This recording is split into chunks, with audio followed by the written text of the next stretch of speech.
सवाल ये था कि भगवान के नाम पर दिया गया पैसा आखिर जाता कहाँ है। हिंदुओं ने चंदा दिया, हिंदुओं ने चुरा लिया, आपको क्या परेशानी है। और सबसे बड़ी बात, जब आम नागरिक को यह पता ही नहीं चला कि उसने जो श्रद्धा से पैसा दिया था वह आखिर खर्च कहाँ हुआ। यह मामला अयोध्या के राम मंदिर के मामले में इतना उलझा हुआ क्यों दिखाई दे रहा है। आपका उसमें चंदा देना भी जरूरी नहीं। असली सवाल दरअसल अकाउंटेबिलिटी का है।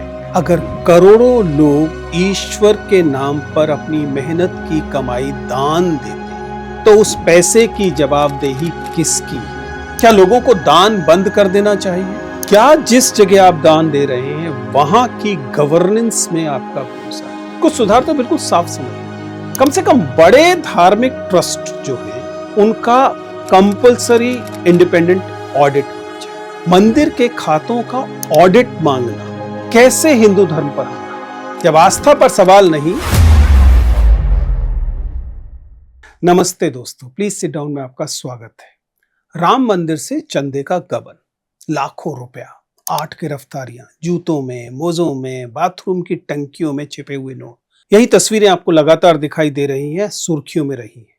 साफ और सीधा सा, बहुत आसान सा समझना है कि लापरवाही नहीं है, ये एक सिस्टम था जो चलता आ रहा था। अब सवाल ये नहीं है कि पैसे किसने चुराए, सवाल ये है कि सिस्टम किसके लिए बनाया गया था और क्यों टूटने दिया गया। ये सिस्टम इसलिए टूटने दिया गया ताकि कुछ लोग लाभान्वित हों। दान वाले समुदाय जो कि कोई और दे रहा है, दान देने वाला समुदाय कोई और है, चुराने वाला कोई और है। दान देने वालों की लाइन में ऊंची जातियों का व्यक्ति भी है, दलित भी है, गरीब भी है, अमीर भी है। लेकिन सवाल यह है कि दान देने वाला समाज जितना विविध है, क्या उस दान का हिसाब रखने वाली व्यवस्था भी उतनी ही विविध है? जब हम मौजूदा रियलिटी को देखते हैं तो हम समझ सकते हैं कि इस चंदे पर, इसके मैनेजमेंट पर कुछ ही लोग यानी सोशली प्रिविलेज क्लास के लोगों का कब्जा है। ऐसा नहीं है कि श्रद्धालुओं द्वारा दिए गए दान के मैनेजमेंट में हमेशा से प्रॉब्लम रही, ऐसा बिल्कुल नहीं। केरल के तिरुवनंतपुरम में पद्मनाभ स्वामी टेम्पल दुनिया भर के सबसे धनी मंदिरों में से एक के रूप में है। सदियों से स्थानीय शासक जैसे कि त्रावणकोर के जो मार्तंड वर्मा थे और व्यापारियों ने देवता को अपार संपदा दान की। उनके खजाने में रोमन सिक्के दिखाई देते हैं, जिसका मतलब है कि वहां हजारों साल से न केवल दान दिया जा रहा था, उस दान को संरक्षित भी रखा जा रहा। प्राचीन समुद्री व्यापार और ग्लोबल जो प्रेजेंट्स या भेंट मिल रही थी, उनसे समृद्ध एक इतिहास तो दिखता ही है, बल्कि एक यह भी पता लगता है कि दरअसल यह मंदिर का प्रबंधन कितना शानदार रहा होगा कि हजारों साल के बाद भी वह चंदे के सिक्के, वह दान में दिए गए सिक्के आज तक बचे हुए थे।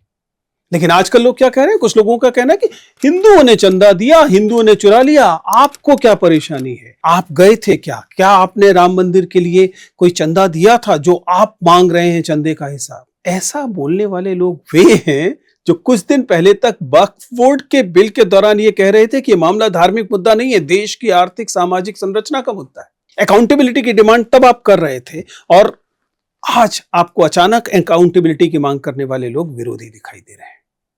देखिए, इस बात को समझिए कि अकाउंटेबिलिटी की डिमांड करने के लिए आपका किसी धर्म विशेष का होना जरूरी नहीं है, आपका हिंदू होना जरूरी नहीं है, आपका उस राम मंदिर में यकीन करना भी जरूरी नहीं, आपका उसमें चंदा देना भी जरूरी नहीं है। असली सवाल दरअसल अकाउंटेबिलिटी का है। अगर करोड़ों लोग ईश्वर के नाम पर अपनी मेहनत की कमाई दान देते हैं तो उस पैसे की जवाबदेही किसकी है? क्या ये सिर्फ ट्रस्ट की जवाबदेही है? क्या सिर्फ पुजारी की, मौलवी की, पादरी की, ग्रंथी की, केवल पुरोहितों की जिम्मेदारी है, या फिर एक डेमोक्रेटिक स्टेट की भी कोई जिम्मेदारी है? क्योंकि ये कहानी सिर्फ राम मंदिर की नहीं है, ये हर मंदिर की है, हर मस्जिद की है, हर चर्च की है, हर गुरुद्वारे की है, हर मठ की है, और सबसे बढ़कर यह इंसान और उसके भरोसे की कहानी है। आज के वीडियो में हम किसी धर्म के पक्ष या विपक्ष पे बात नहीं करने वाले। यह आस्था और अकाउंटेबिलिटी के बीच की जो वो बारीक सी रेखा है, आज हम उसे ही समझने की कोशिश करेंगे, क्योंकि यही रेखा अक्सर राजनीति, भावनाओं और शोर में दब जाती है। कल्पना कीजिए, एक मजदूर, सोचिए जरा इस विषय में, वह दिन भर मजदूरी करता है, ईंटें ढोता है, शाम को थका हुआ लौटता है। रास्ते में उसे एक मंदिर दिखाई पड़ता है, जेबें टटोलता है, उसको पास केवल 10 रुपए बचे हैं, वो 10 रुपए उस दान पेटी में डाल देता है। उसी दिन एक उद्योगपति करोड़ों का चेक किसी ट्रस्ट को दे रहा है। कोई बेटी की शादी से पहले दरगाह पे चादर चढ़ा रहा है, कोई चर्च में संडे ऑफरिंग दे रहा है, कोई गुरुद्वारे में दशबंद निकाल रहा है और कोई बौद्ध मठ में भोजन दान कर रहा है। रकम अलग अलग है, 10 रुपए से लेकर करोड़ तक हो सकती है, धर्म भी अलग अलग है, रिवाज अलग अलग है, लेकिन एक बात एकदम समान है, इनमें से कोई भी बिजनेस डील नहीं कर रहा है, कोई भगवान से रिटर्न नहीं ले रहा है। ये लोग विश्वास में, भरोसे में निवेश कर रहे हैं और शायद यही दुनिया का सबसे पुराना निवेश है। धर्म आने से कहीं पहले दान आ गया था। एंथ्रोपोलॉजिस्ट मानते हैं कि धार्मिक दान का विचार संगठित धर्मों से भी पुराना है।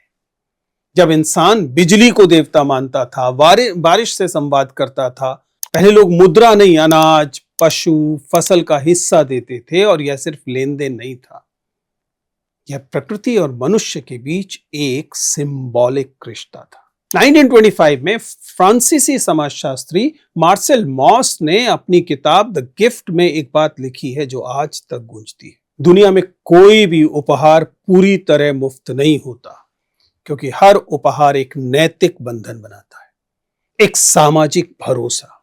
धार्मिक दान भी ठीक वैसे है, कोई मोल भाव नहीं करता, बस धन्यवाद अदा करता है, कभी शांति के लिए, कभी इच्छा पूर्ति के लिए, कभी सिर्फ इसलिए कि माता पिता भी यही करते आए थे। इसलिए दान केवल इकोनॉमिक्स से समझ में नहीं आता, इसकी अपनी सोशियोलॉजी है, इसकी अपनी कल्चर है, इसकी अपनी पहचान है, भरोसा है।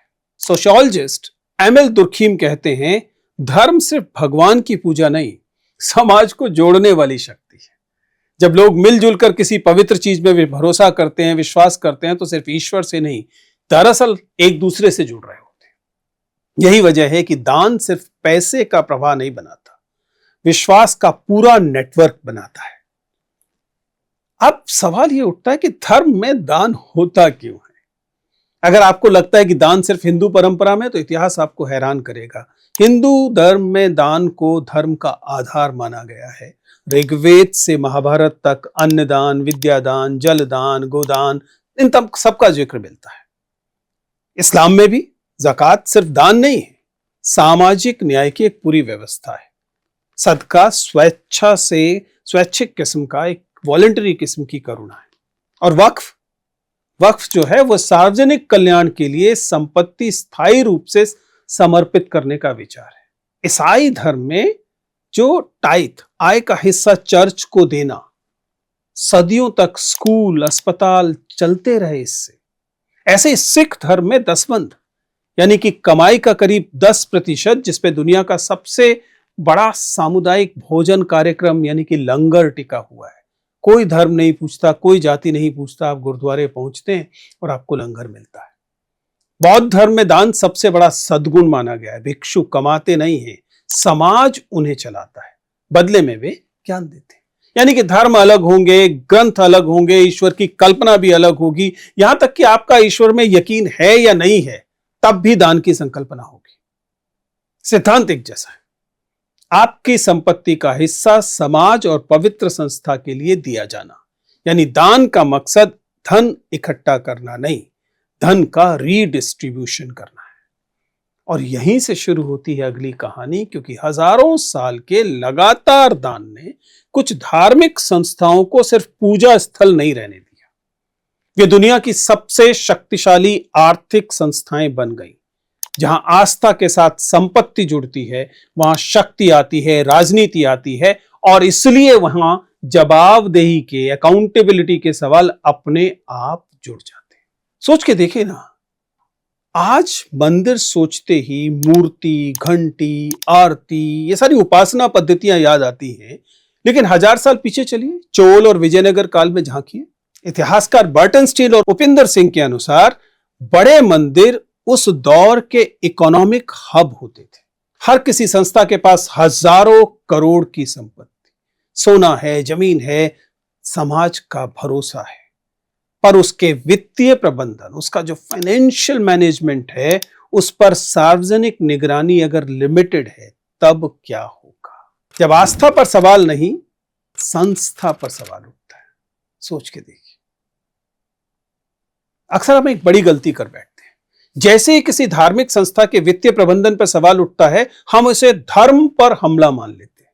कहा ना लोगों ने कि आपको क्या लेना देना है, ये तो हमारे धर्म का मामला था, आप क्यों उस पर सवाल उठा रहे हैं?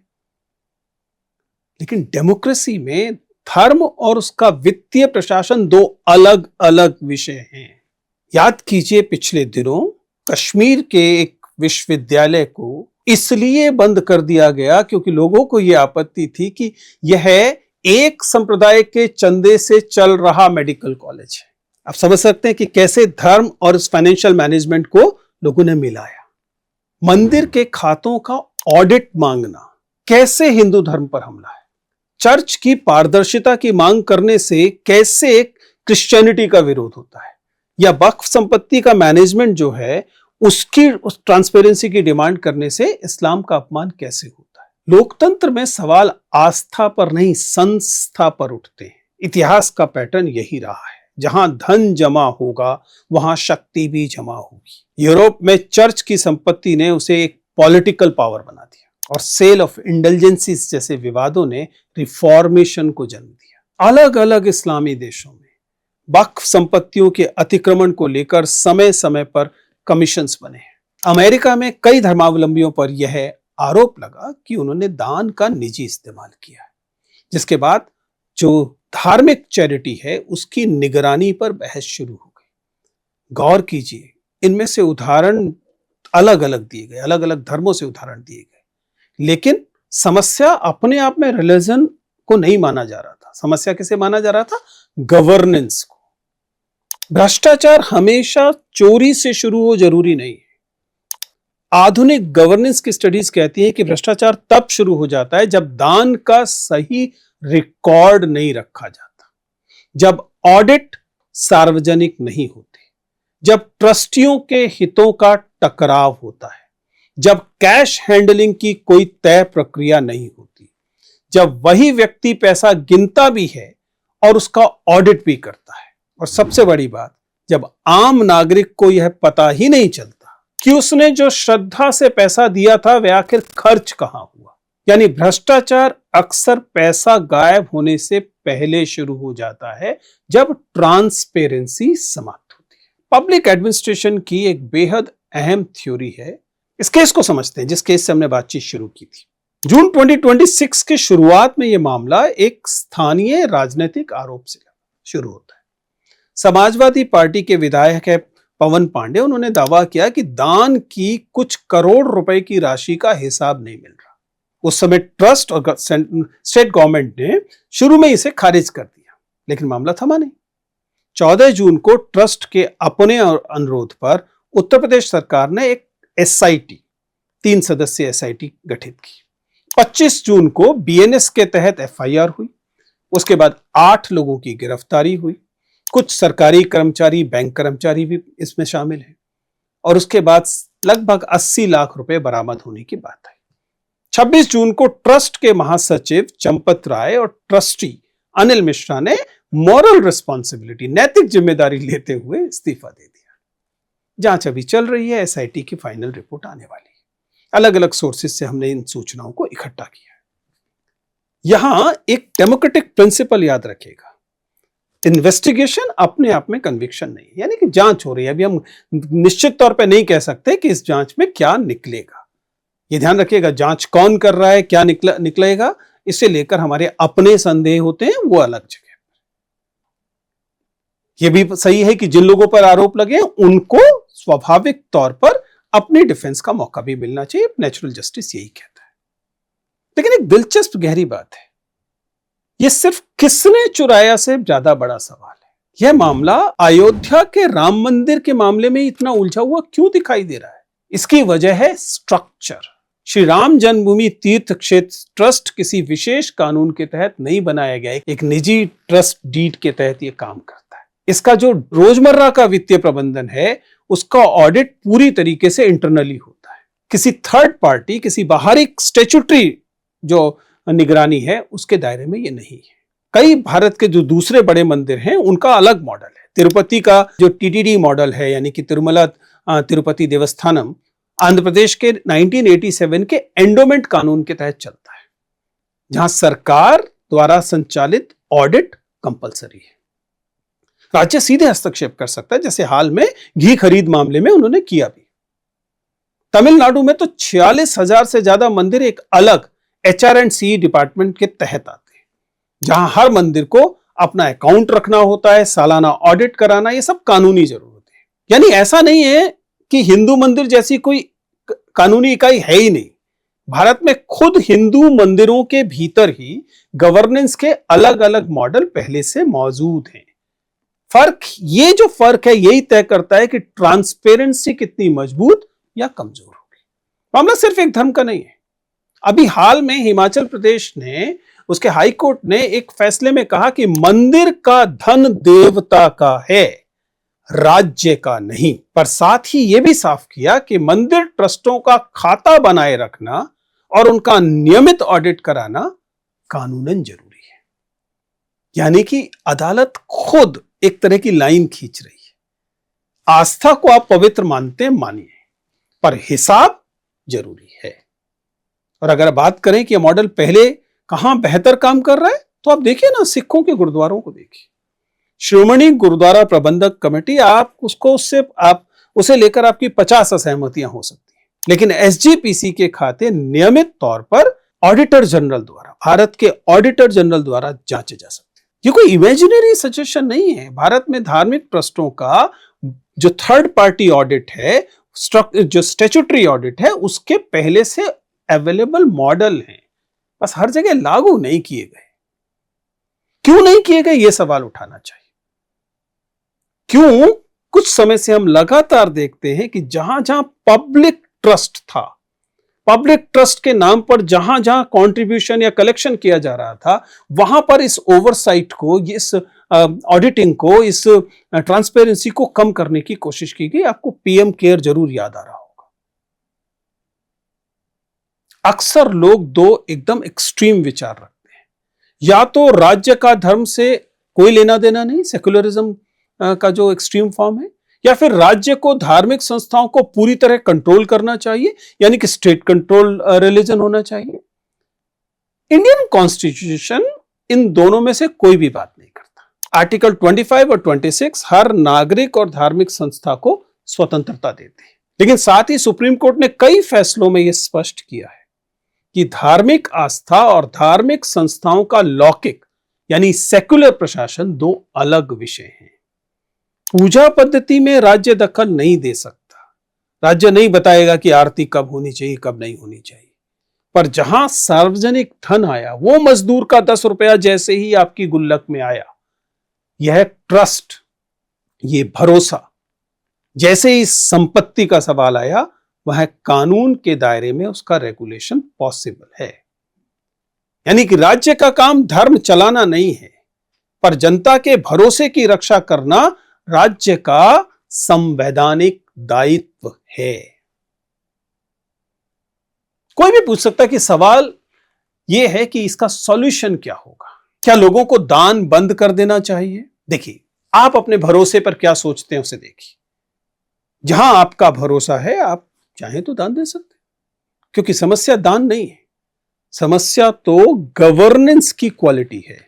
क्या जिस जगह आप दान दे रहे हैं वहां की गवर्नेंस में आपका भरोसा है? कुछ सुधार तो बिल्कुल साफ समझ में आते हैं। कम से कम बड़े धार्मिक ट्रस्ट जो हैं, उनका कंपल्सरी इंडिपेंडेंट ऑडिट होना चाहिए। हर साल ऑडिटेड फाइनेंशियल रिपोर्ट जो होती है, जो कि ट्रस्टों को देनी होती है, वो सार्वजनिक तौर पर पब्लिश होनी चाहिए। और फिर सोच के देखिए ना, देश कब से कैशलेस हो रहा है। आपको मंदिरों में नकद दान की जरूरत इतनी ज्यादा क्यों? क्यों नहीं ये ज्यादा से ज्यादा डिजिटल डोनेशन हो सकता, जहां ऑटोमेटिक तरीके से आप रसीदें दे पाए? ये कि क्यों मुश्किल है? आपने QR कोड स्कैन किया, पैसा गया, आपको रसीद मिल गई, वह तो कहीं गायब नहीं होगा। यह अलग बात है कि दान देने वाले भी बहुत बार दान देते समय बहुत ड्यूबियस मनी का इस्तेमाल करते हैं।